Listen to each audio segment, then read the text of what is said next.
Hello students, welcome to my channel SST ocean, जिस पर आपको डीओई की सारी वर्कशीट्स मिलेंगी सोशल साइंस की विद सॉल्यूशंस।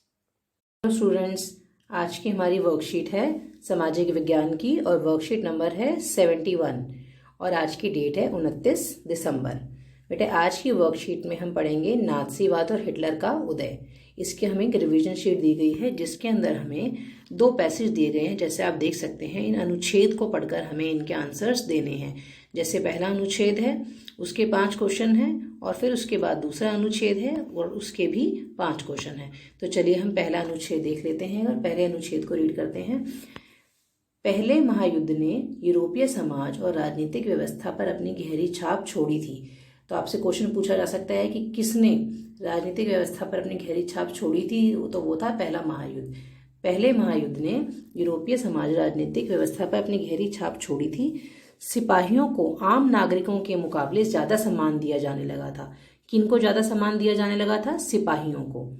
राजनेता और प्रचारक इस बात पर जोर देने लगे कि पुरुषों को आक्रामक, ताकतवर और मर्दाना गुणों वाला होना चाहिए। मतलब जो हमारे प्रचारक थे, राजनेता थे, उन्होंने इस बात पर जोर देना शुरू किया कि पुरुषों को आक्रामक होना चाहिए, ताकतवर और मर्दाना गुणों वाला होना चाहिए। और मीडिया में खंदकों की जिंदगी का महिमा मंडन किया जा रहा था। मतलब मीडिया में, मतलब जो हमारे जैसे जो न्यूज़ रिपोर्टर वगैरह होते हैं, जो हमारे अखबार छपते हैं, उनमें किसकी जिंदगी का महिमा मंडल किया, गुणगान किया जा रहा था? खंदकों की जिंदगी का।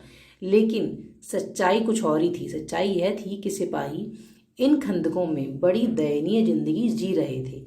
वे लाशों को खाने वाले चूहों से घिरे रहते थे। उनके चारों तरफ ऐसे चूहे होते थे जो लाशों को खाते थे। वे जहरीली गैस और दुश्मनों की गोलीबारी का बहादुरी से सामना करते हुए भी अपने साथियों को पल पल मरते देखते थे।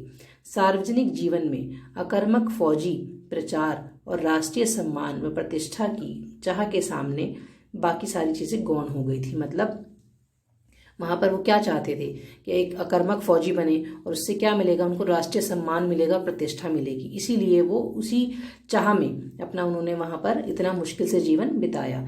जबकि हाल ही में आए रूढ़िवादी तानाशाह को व्यापक जन समर्थन मिलने लगा था। क्यों मिलने लगा था? क्योंकि लोग उसे सपोर्ट करते थे कि हमें राष्ट्रीय सम्मान और प्रतिष्ठा मिलेगी। उस वक्त लोकतंत्र का नया और बहुत नाजुक विचार था, जो दोनों महायुद्धों के बीच पूरे यूरोप में फैली अस्थिरता का सामना नहीं कर सका था। तो बेटे, इस तरह से आज का ये पैसेज था। इसके 5 क्वेश्चन हैं, एक बार देख लेते हैं इसके आंसर्स। पहला क्वेश्चन, यूरोपीय समाज में और राजनीतिक व्यवस्था पर अपनी गहरी छाप किसने छोड़ी थी? तो बेटा इसका आंसर है प्रथम विश्व युद्ध ने अपनी गहरी छाप छोड़ी थी। क्वेश्चन नंबर 2, वाक्य को सही करके लिखना था। पहले महायुद्ध के दौरान यूरोप में आम नागरिकों को सिपाहियों के मुकाबले ज्यादा सम्मान दिया जाने लगा था। ये बोल रहे हैं कि आम नागरिकों को ज्यादा सम्मान दिया जाने लगा था, परंतु आंसर कुछ और है। इसका आंसर है पहले महायुद्ध के दौरान यूरोप में सिपाहियों को आम नागरिकों के मुकाबले ज्यादा सम्मान दिया जाने लगा। क्वेश्चन नंबर 3, असल में सिपाही खंडों में बड़ी डैश जिंदगी जी रहे थे। तो इसका आंसर है बेटा दयनीय। क्वेश्चन नंबर 4, पहले महायुद्ध में इनकी जिंदगी दयनीय थी और क्यों? तो बेटे, पहले महायुद्ध में सिपाहियों की जिंदगी बड़ी दयनीय थी क्योंकि उन्हें खंड में बड़ी बुरी स्थिति में रहना पड़ता था।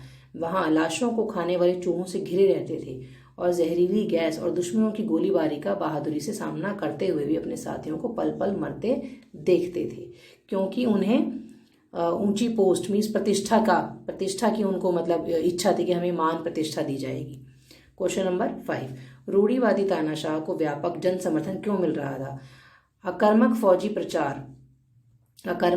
प्रचार और राष्ट्रीय सम्मान व प्रतिष्ठा की चाह ने रूढ़िवादिता ना चाहते हुए भी को व्यापक समर्थन दिया। तो बेटे, इस तरह से ये वाला पैसेज आपका कंप्लीट होता है। उसके बाद आपका नेक्स्ट पैसेज है, वो पढ़ लेते हैं एक बार। हिटलर जबरदस्त वक्ता था। उसका जोश और उसके शब्द लोगों को हिलाकर रख देते थे। वह अपने भाषणों में एक शक्तिशाली राष्ट्र की स्थापना, वर्साय संधि में हुई नाइंसाफी के प्रतिशोध और जर्मन समाज को खोई हुई प्रतिष्ठा वापस दिलाने का आश्वासन देता था। मतलब उसका भाषण इतना तेज होता था, इतना जबरदस्त होता था कि लोग उसके शब्दों से प्रभावित हो जाते थे। वो अपने भाषण में ऐसे ऐसे वायदे करता था जिससे लोग बहुत मतलब जुड़े हुए थे। जैसे शक्तिशाली राष्ट्र की स्थापना करना, वर्साय की संधि में उनके साथ जो नाइंसाफी हुई थी उसका बदला लेने के लिए उनको उकसाता था कि मैं तुम्हारे लिए बदला लूंगा। और जर्मन समाज को खोई हुई प्रतिष्ठा वापस दिलाने का आश्वासन देता था। उसका वादा था कि वह बेरोजगारों को रोजगार देगा और नौजवानों को एक सुरक्षित भविष्य देगा।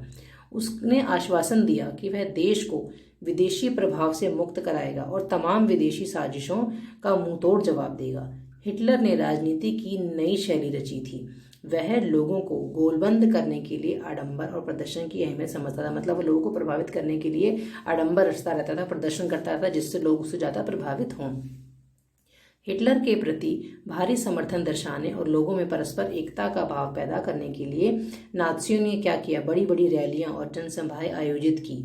स्वास्तिक छपे लाल झंडे, नाजी सैल्यूट और भाषणों के बाद खास अंदाज में तालियों की गड़गड़ाहट, ये सारी चीजें किसका हिस्सा थी? शक्ति प्रदर्शन का हिस्सा थी। तो बेटे इस तरह से आपका ये पैसेज भी होता है। इसके आंसर्स देख लेते हैं एक बार। पहला, हिटलर ने राजनीति की एक डैश नई शैली रची थी। तो बेटा वहां पे आंसर आएगा हमारा राजनीति की नई शैली रची थी। क्वेश्चन नंबर 2, सत्य और असत्य बताना है हमें। हिटलर एक जबरदस्त वक्ता नहीं था। तो बेटा ये गलत है, क्योंकि हिटलर तो एक जबरदस्त वक्ता था। क्वेश्चन नंबर 3, हिटलर के लिए भारी समर्थन दर्शाने के लिए नाजियों ने क्या किया? हिटलर के लिए भारी समर्थन दर्शाने और लोगों में परस्पर एकता का भाव पैदा करने के लिए नाजियों ने बड़ी बड़ी रैलियां और जनसभाएं आयोजित की। क्वेश्चन नंबर 4, वाक्य को सही करके पुनः लिखिए। स्वास्तिक छपे लाल झंडे यानी सैल्यूट और भाषणों के बाद खास अंदाज में तालियों की गड़गड़ाहट, यह सारी चीजें शांति प्रदर्शन का हिस्सा थी। यहाँ लिखा है बेटा शांति प्रदर्शन का हिस्सा थी, लेकिन इसका आंसर है शक्ति प्रदर्शन का हिस्सा थी। पूरा सेंटेंस सेम रहेगा, सिर्फ यहाँ पर शांति की जगह पर शक्ति आ जाएगा। क्वेश्चन नंबर 5, हिटलर अपने भाषणों में क्या क्या वादे करता था?